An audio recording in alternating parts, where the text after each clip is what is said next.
Hi hello ಸ್ನೇಹಿತರೆ, ನಮಸ್ಕಾರ. ನಾನು ನಿಮ್ಮ ಲಕ್ಕಪ್ಪ ಸರ್. ಇವತ್ತು ನಾವೇನ್ ಮಾಡೋಣ ಅಂತ ಕೇಳಿದಾಗ ಒಂದು ಚುಟುಕು ಸುದ್ದಿಯ ಬಗ್ಗೆ ಡಿಸ್ಕಷನ್ ಮಾಡ್ತಾ ಹೋಗೋಣ. ಅರ್ಥಶಾಸ್ತ್ರಕ್ಕೆ ಸಂಬಂಧಪಟ್ಟಂತದ್ದು. ಆ ಒಂದು ಚುಟುಕು ಸುದ್ದಿ ಯಾವ್ದು ಸರ್ ಅಂತಂದಾಗ ಈ ಒಂದು CPI ಅಂತಂದ ನೋಡ್ರಿ, ಗ್ರಾಹಕ ಬೆಲೆ ಸೂಚ್ಯಂಕ, ಕನ್ಸ್ಯೂಮರ್ ಪ್ರೈಸ್ ಇಂಡೆಕ್ಸ್ ಅಂತ ಕರಿತೀವಿ. ಸರ್, ಈ ಕನ್ಸ್ಯೂಮರ್ ಪ್ರೈಸ್ ಇಂಡೆಕ್ಸ್ ಬಗ್ಗೆ ನಾವು ಯಾಕೆ ಈಗ ಡಿಸ್ಕಷನ್ ಮಾಡಬೇಕು, ಅದು ಯಾಕೆ ತಿಳ್ಕೊಬೇಕಂದ್ರೆ ಇದರಲ್ಲಿ ಕೆಲವೊಂದಿಷ್ಟು ಬದಲಾವಣೆಗಳಾಗಿದ್ದಾವೆ. ಆ ಬದಲಾವಣೆಗಳು ಏನು ಅನ್ನೋದ್ರ ಬಗ್ಗೆ ತಿಳ್ಕೊಳ್ತಾ ಹೋಗೋಣ. ಸರ್, ಫಸ್ಟಿಗೆ CPI ಅಂದ್ರೆ ಏನಂತ ಗೊತ್ತಾಗಬೇಕು. ಸರ್, CPI ಅಂದ್ರೆ ಏನ್ ಸರ್ ಅಂತ ಕೇಳಿದಾಗ, ಅಥವಾ ಗ್ರಾಹಕ ಬೆಲೆ ಸೂಚ್ಯಂಕ ಅಂದ್ರೆ ಏನ್ ಸರ್ ಅಂತ ಕೇಳಿದಾಗ, ನಾವು ದಿನನಿತ್ಯದಲ್ಲಿ ಖರ್ಚು ಮಾಡುವಂತಹ ಸರಕು ಮತ್ತು ಸೇವೆಗಳ ಬೆಲೆಗಳಲ್ಲಾಗುವ ಬದಲಾವಣೆಯನ್ನ ಮಾಪನ ಮಾಡೋದಕ್ಕೆ ನಾವೇನಂತ ಕರಿತೀವಿ ಸರ್ ಅಂತ ಕೇಳಿದಾಗ CPI ಅಂತ ಕರಿತೀವಿ.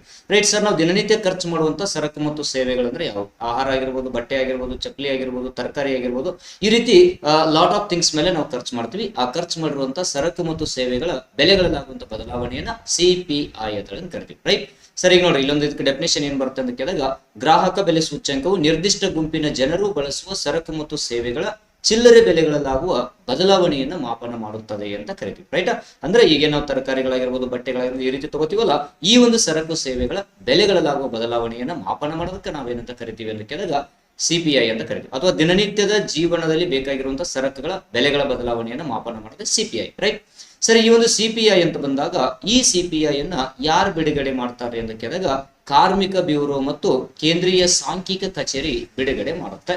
ಹೌದಾ, ಕೇಂದ್ರ ಆಗಿತ್ತು, ಕೇಂದ್ರೀಯ ಸಾಂಖ್ಯಿಕ ಕಚೇರಿಯಿಂದ ಬಿಡುಗಡೆ ಮಾಡ್ತಾರೆ. ರೈಟ್ ಸರಿ, ಈ ಸೂಚ್ಯಂಕವನ್ನು ಪ್ರತಿ ತಿಂಗಳು ಅಥವಾ ಮಾಸಿಕವಾಗಿ ಬಿಡುಗಡೆ ಮಾಡಲಾಗುತ್ತೆ ಅಂತಂದ ನೋಡ್ತೀವಿ, ಗೊತ್ತಿರ್ಲಿ.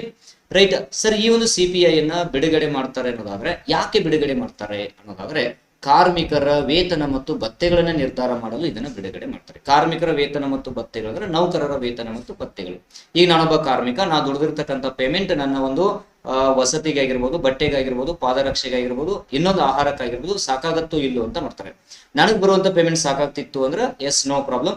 ಇಲ್ಲಿ ಸಾಕಾಗ್ಲಿಲ್ಲ ಅಂತಂದ್ರೆ ಏನ್ ಮಾಡ್ತಾರೆ, ಇಲ್ಲಿ ಕೆಲವೊಂದಿಷ್ಟು ಬೆಲೆಗಳನ್ನ ಹೆಚ್ಚಿಸ್ತಾರೆ. ಇನ್ನ ಮಾಡ್ತಾರೆ, ನಮ್ಮ ಒಂದು ವೇತನಗಳನ್ನ ಹೆಚ್ಚು ಮಾಡುವಂತ ಕೆಲಸನ ಮಾಡ್ತಾ ಹೋಗ್ತಾರೆ. ರೈಟ್, ಈ ರೀತಿಯಾಗಿರ್ತಕ್ಕಂಥ ನೌಕರರ ವೇತನ ಮತ್ತು ಭತ್ಯೆಗಳನ್ನ ನಿರ್ಧರಿಸಲು ಇದನ್ನ ಬಿಡುಗಡೆ ಮಾಡ್ತಾರೆ ಅಂತ ನೋಡ್ತೀವಿ. ಸರಿ, ಈ ಒಂದು CPI ಅನ್ನ ಭಾರತ ದೇಶದಲ್ಲಿ ಯಾವ ವರ್ಷದಿಂದ ಬಳಸಲಾಗುತ್ತಿದೆ ಅಂತ ಕೇಳಿದಾಗ 2014ರಿಂದ ಬಳಸಲಾಗುತ್ತಿದೆ. ಸರ್, ಇದನ್ನ 2014ಕ್ಕಿಂತ ಮುಂಚೆ ಯಾವ್ದನ್ನ ಬಳಸ್ತಿದ್ರಿ ಸರ್ ಅಂತ ಕೇಳಿದಾಗ WPI ಅಂದ್ರೆ ಹೋಲ್ಸೇಲ್ ಪ್ರೈಸ್ ಇಂಡೆಕ್ಸ್ ನ ಬಳಸ್ತಿದ್ರು. 2014ರಿಂದ CPI ಅನ್ನು ಬಳಸಲಾಗ್ತಾ ಇದೆ. ಸರಿ, ಈ ಒಂದು CPI ಅನ್ನ ಯಾವ ಸಮಿತಿಯ ಶಿಫಾರಸ್ಸಿನ ಮೇಲೆ ಬಳಸಲಾಗುತ್ತಿದೆ ಅಂತ ಕೇಳಿದಾಗ ಊರ್ಜಿತ್ ಪಟೇಲ್ ಸಮಿತಿಯ ಶಿಫಾರಸ್ಸಿನ ಮೇಲೆ ಬಳಸಲಾಗುತ್ತಿದೆ ಅಂತ ನಾವು ನೋಡ್ತೀವಿ. ರೈಟ್, ಗೊತ್ತಿರ್ಬೇಕು. ರೈಟ್ ಸರ್, ಇನ್ನ CPI ಅಂತ ಬಂದಾಗ ಈ ಒಂದು CPI ಯಾಕೆ ನಾವು ಓದ್ಬೇಕು ಸರ್ ಅಂತ ಕೇಳಿದಾಗ ಇಂಪಾರ್ಟೆಂಟ್ ಏನೈತೆ. ಸರಿ, ಯಾಕೆ ಓದ್ಬೇಕು ಸರ್ ಅಂತ ಕೇಳಿದಾಗ CPI ನ ಆಧಾರ ವರ್ಷವನ್ನು ಬದಲಾವಣೆ ಮಾಡಿದ್ದಾರೆ. ಸರ್, CPI ನ ಆಧಾರ ವರ್ಷವನ್ನು ಎಲ್ಲಿಗೆ ಬದಲಾವಣೆ ಮಾಡಿದ್ದಾರೆ ಅಂತಂದ್ರೆ, ಮೊದಲು 2012 ಬಳಸ್ತಿದ್ರು. ಅಂದ್ರೆ 2015ರಿಂದ CPI ನ ಆಧಾರ ವರ್ಷವನ್ನ 2012 ಅಂತ ಬಳಸ್ತಿದ್ವಿ.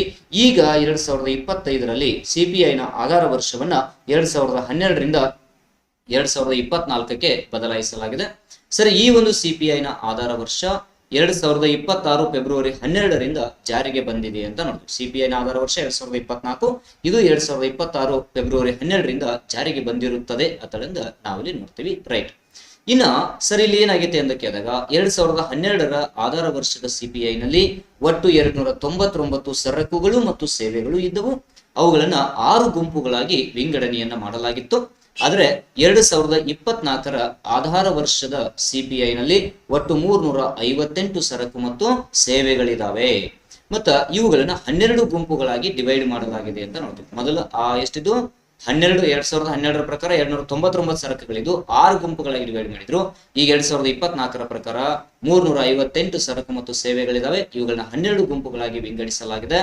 ಇವುಗಳಲ್ಲಿ ಅಂದ್ರೆ ಈಗೇನ 358 ಸರಕು ಮತ್ತು ಸೇವೆಗಳಿದಾವ, ಇವುಗಳಲ್ಲಿ 308 ಸರಕುಗಳಿದಾವೆ, 50 ಸೇವೆಗಳಿದಾವೆ ಅಂತಂದ ನಾವು ನೋಡ್ತೀವಿ, ಗೊತ್ತಿರಬೇಕು.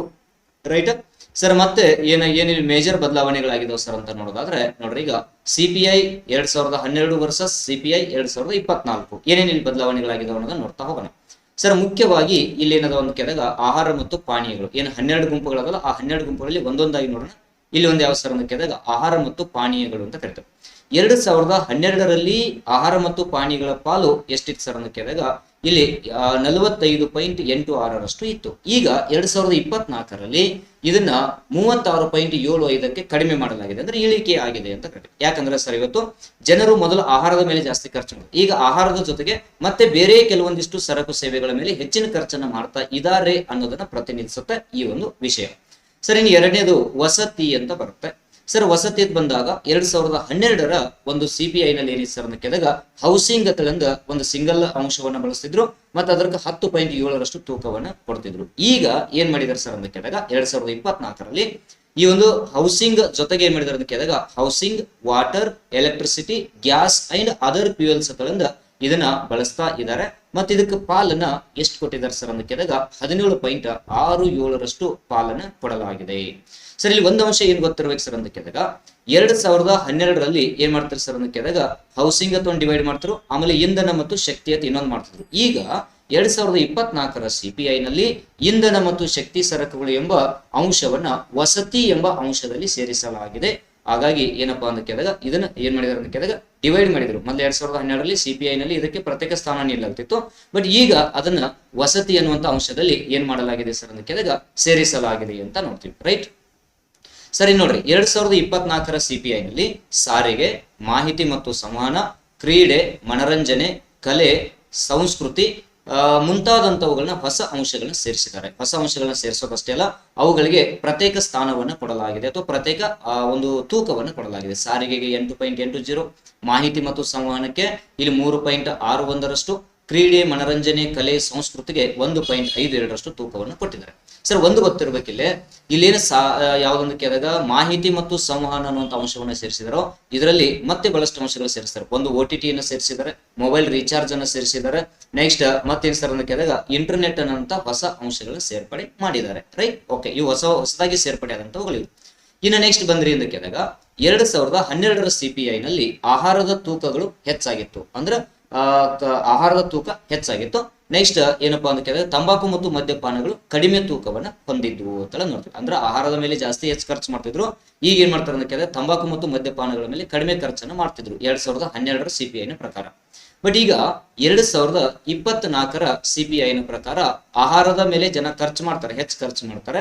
ಅದ್ರ ಜೊತೆಗೆ ಕಡಿಮೆ ಖರ್ಚು ಯಾವ್ದ್ರ ಮೇಲೆ ಮಾಡ್ತಾರೆ ಸರ್ ಅಂತ ಕೇಳಿದಾಗ ಕಲೆ, ಸಂಸ್ಕೃತಿ, ಕ್ರೀಡೆ ಮತ್ತು ಮನರಂಜನೆ ಮೇಲೆ ಅತ್ಯಂತ ಕಡಿಮೆ ಖರ್ಚು ಮಾಡ್ತಾರೆ. ಇದು ಕಡಿಮೆ ತೂಕವನ್ನ ಹೊಂದಿದ ಸರಕುಗಳಾಗಿವೆ ಅಂತಂದ ನಾವು ನೋಡ್ತೀವಿ, ಗೊತ್ತಿರಬೇಕು. ರೈಟ್. ಓಕೆನಾ.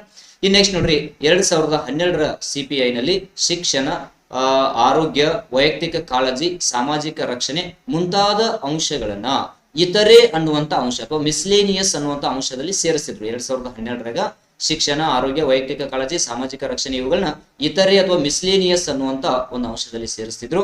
ಆದರೆ 2024ರಲ್ಲಿ ಇವುಗಳಿಗೆ ಪ್ರತ್ಯೇಕ ಸ್ಥಾನವನ್ನ ಕೊಡಲಾಗಿದೆ. ಅಂದ್ರೆ ಶಿಕ್ಷಣವನ್ನ ಪ್ರತ್ಯೇಕಗೊಳಿಸಿದ್ರು, ಅದಕ್ಕೆ 3.3 ತೂಕ ಕೊಟ್ಟಿದ್ದಾರೆ. ನೆಕ್ಸ್ಟ್ ಆರೋಗ್ಯಕ್ಕೆ ಸಪರೇಟ್ ಸ್ಥಾನ ಕೊಟ್ಟಿದ್ದಾರೆ, ಅದ್ರ ಜೊತೆಗೆ 6.10ರಷ್ಟು ತೂಕವನ್ನು ಕೊಟ್ಟಿದ್ದಾರೆ. ವೈಯಕ್ತಿಕ ಕಾಳಜಿ ಮತ್ತು ಸಾಮಾಜಿಕ ರಕ್ಷಣೆಯನ್ನ ಡಿವೈಡ್ ಮಾಡಿದ್ದಾರೆ, ಅದಕ್ಕೆ ಮತ್ತ 5.4ರಷ್ಟು ಪ್ರತ್ಯೇಕವಾದ ಸ್ಥಾನವನ್ನ ನೀಡಲಾಗಿದೆ ಅಂತ ನೋಡ್ತೀವಿ. ಎಸ್ ಸ್ನೇಹಿತರೆ, ಇದು ಆಗಿತ್ತು ಇವತ್ತಿನ ಒಂದು CPI ನ ಕುರಿತು ಚುಟುಕು ಮಾಹಿತಿ. ಇನ್ನು ಬಹಳಷ್ಟು ಮಾಹಿತಿ ಬರುತ್ತೆ, ಇದು ಎಕ್ಸಾಮ್ ದೃಷ್ಟಿಯಿಂದ ಯೂಸ್ ಆಗುವಂತ ಒಂಚೂರು ಚುಟುಕು ಮಾಹಿತಿಯನ್ನ ನಿಮ್ ಜೊತೆಗೆ ಹಂಚಿಕೊಂಡಿದ್ದೇನೆ. ಎಸ್ ಈ ಒಂದು ವಿಡಿಯೋ ನಿಮಗೆ ಲೈಕ್ ಆಗಿದೆ ಅಂತ ಅನ್ಕೋತೀನಿ. ಎಸ್ ವಿಡಿಯೋ ಲೈಕ್ ಆಗಿತ್ತು, ಕಂಟೆಂಟ್ ಲೈಕ್ ಆಗಿತ್ತು ಅಂತ ಕೇಳಿದಾಗ ನಿಮ್ಮ ಸ್ನೇಹಿತರೊಂದಿಗೆ ಹಂಚಿಕೊಳ್ಳಿ. ಇಂಥ ಒಂದು ಹೆಚ್ಚಿನ ಚುಟುಕು ಮಾಹಿತಿಗಳಿಗಾಗಿ ನಮ್ಮ ಪೇಜ್ನ ಫಾಲೋ ಮಾಡಿ. ಎಸ್ ಎಲ್ಲರಿಗೂ ಧನ್ಯವಾದಗಳು. Good luck. ಬಾಯ್ ಬಾಯ್.